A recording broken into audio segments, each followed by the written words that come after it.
मेरे बच्चे, ये पूर्णिमा तुम्हें तुम्हारे अच्छे कर्मों का फल देगी और तुम्हारा बुरा चाहने वालों को उनके बुरे कर्मों का दंड भी मिलेगा। तुम्हारी ऊर्जा बहुत हाई रहेगी और तुम्हारे दिमाग में चल रही उलझन हमेशा के लिए खत्म हो जाएगी। तुम्हारे दिल में जितना भी दुख है जिसको तुम समाज से छुपा कर रख रहे थे, जिन लोगों के खिलाफ तुम हमेशा चुप रहे, अब तुम्हें ऐसे मौके मिलेंगे जब तुम खुलकर अपनी बातें कर पाओगे। जिन लोगों ने तुम्हें तकलीफ दी है उन्हें पलटकर जवाब दे पाओगे। अब तुम अपने दिल की बातें खुलकर सबके सामने करोगे मेरे बच्चे। और तुम्हारी लाइफ में चाहे कुछ भी हो जाए, चाहे तुमसे कोई बात करे ना करे, साथ दे या ना दे, फिर भी तुम अपनी ज़िंदगी में खुश रहोगे। और आने वाली खुशियाँ तुमसे अब कोई नहीं छीन सकता है। न तुम्हारी किस्मत, न ग्रह, न नक्षत्र, कोई भी तुम्हारे अच्छे कर्मों का फल तुमसे नहीं छीन सकता मेरे बच्चे। लोगों ने हमेशा तुम्हारी सच्चाई पर, तुम्हारी अच्छाई पर, तुम्हारी भक्ति पर प्रश्न उठाया कि अगर तुम इतने अच्छे इंसान हो तो हमेशा तुम्हारे साथ ही बुरा क्यों होता है।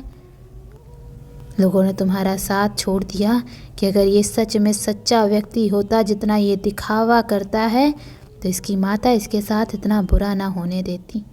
एक वक्त पर तुम अपने वजूद पर प्रश्न उठाने लगे थे कि माता, क्या मैं जीवन में कभी कुछ हासिल नहीं कर पाऊंगा? मैं अपने जीवन के साथ क्या कर रहा हूँ? ये मोड़, ये रास्ते मुझे किस ओर लेके जा रहे हैं, मुझे कुछ समझ में नहीं आ रहा है। हर तरफ, हर जगह सिर्फ मेरे शत्रु ही हैं माता। कोई ऐसा नहीं है जो मुझे समझे, मेरा साथ दे। तो हो सकता है कि गलती मुझ में ही हो। उन लोगों ने तुम्हें बहुत चुनौतियां दी मेरे बच्चे कि अगर ये अच्छा व्यक्ति होगा, इसके अच्छे कर्म होंगे, तो कभी तो ईश्वर इसके अच्छे कर्मों का फल इसे देते। ये हमेशा रोता ही क्यों रहता है? इसकी आंखों में हमेशा आंसू ही क्यों रहते हैं? तो अब उन सब को जवाब देंगी तुम्हारी माता। और अब तुम्हें तुम्हारे अच्छे कर्मों का, तुम्हारी सच्चाई का और तुम्हारी भक्ति का फल मिलेगा। बस अपने जीवन की डोर मेरे हाथ में दे दो और अब खुद की अहमियत करो। अपने जीवन में हर बार दूसरों को सोचना छोड़ दो। सिर्फ अपना सोचो, अपना भला सोचो, तभी तुम दूसरों का भला कर पाओगे।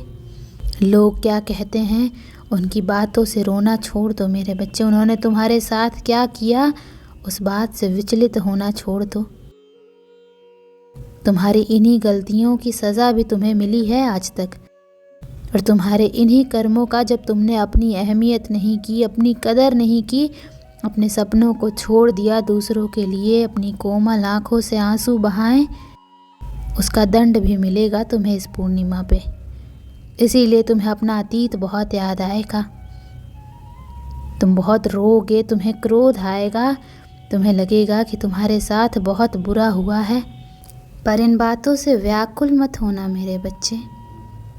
तुम्हारी गलतियों का एहसास दिलाने के लिए कुछ वक्त के लिए ये भावनाएं आएंगी। ये नकारात्मक भावनाएं तुम्हारे ऊपर कभी हावी नहीं होंगी।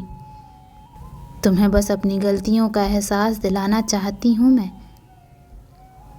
कि अब अपनी शक्तियों को पहचानो, उन शक्तियों को जिनसे तुम्हारे शत्रु डरते हैं और इसीलिए वो तुम्हें नीचे खींचने की कोशिश करते हैं। वे तुम्हें बुरा भला इसलिए नहीं बोलते क्योंकि तुम बुरे व्यक्ति हो।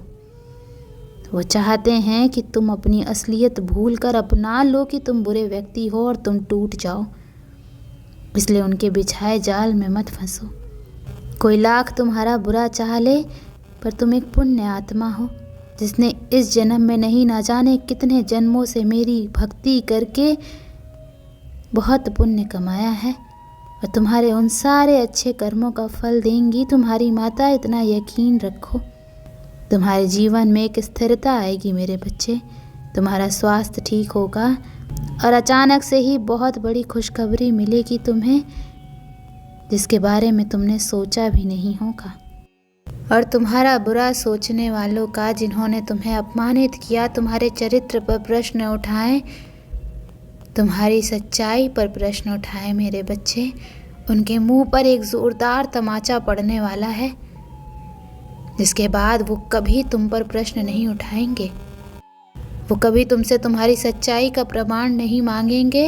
ऐसा प्रमाण देने वाली हूँ मैं उन्हें। अब वो खुद को उस कटघरे में खड़ा पाएंगे और वो अब अपने व्यक्तित्व पर प्रश्न उठाएंगे कि वो कैसे लोग हैं। उन्होंने क्या कभी कोई अच्छे कर्म नहीं किए?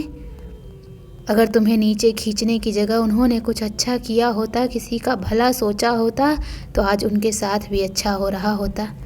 वो ये दिखावे की हंसी हंसते हैं, दुनिया को दिखाते हैं कि वो खुश हैं, पर उनके भीतर उनके परिवार में क्या चल रहा है ये मुझसे नहीं छुपा है। उनके जीवन में कितनी दिक्कतें हैं, उनके परिवार में क्या उथल पुथल मची है, ये सब मुझे पता है। वो तुमसे तुम्हारी सच्चाई का प्रमाण मांगते थे ना, वो सबूत मांगते थे। वो तुमसे कहते थे कि अपने आप को सही साबित करो। अब उन्हें ऐसा प्रमाण दूंगी मैं कि वो कभी किसी के चरित्र पर प्रश्न नहीं उठाएंगे। उनकी आंखें खुली की खुली रह जाएंगी कि तुम्हारे अच्छे कर्मों का तुम्हें कितना बड़ा अवसर मिला है। तुम्हारे पास शायद पैसे नहीं होंगे कि तुम दूसरों का भला कर सको, लेकिन तुमने हमेशा दिल से दूसरों का अच्छा सोचा है, हमेशा दूसरों का दुख दूर करने के लिए हर संभव कोशिश की है, हमेशा मुझसे प्रार्थना की है, और मेरे लिए वही बहुत है। तुम्हारे एक एक शत्रु को जवाब देने वाली हैं तुम्हारी माता।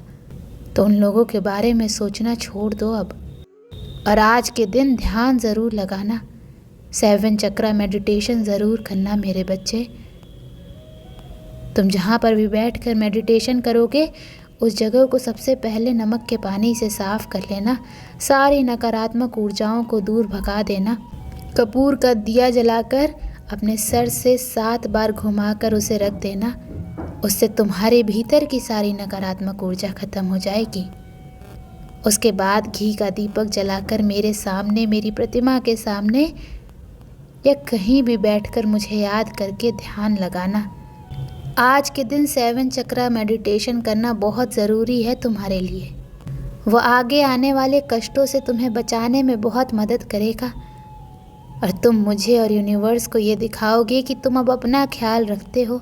इसलिए मेडिटेशन ज़रूर करना, और आज से लगातार 5 दिन तक चीनी या चावल का दान ज़रूर करना मेरे बच्चे। किसी ज़रूरतमंद को या तो चीनी या चावल ज़रूर देना। ज़रूरी नहीं कि तुम 10 किलो दो, तुम 10 चम्मच भी दे दो तो वो भी बहुत है। बस तुम्हारी भावना शुद्ध होनी चाहिए। ऐसा करने से तुम्हारे घर में धन की वर्षा होगी, पैसे से जुड़ी सारी रुकावटें खत्म हो जाएंगी और सफलता का रास्ता एकदम साफ हो जाएगा तुम्हारे लिए। तुम थक गए थे ना अपने आप को सही साबित करते करते, तो अब तुम्हारी माता आ रही हैं, जिन लोगों ने भी तुम्हारे ऊपर उंगलियां उठाई थी उन सबको जवाब देने। ओम नमः शिवाय।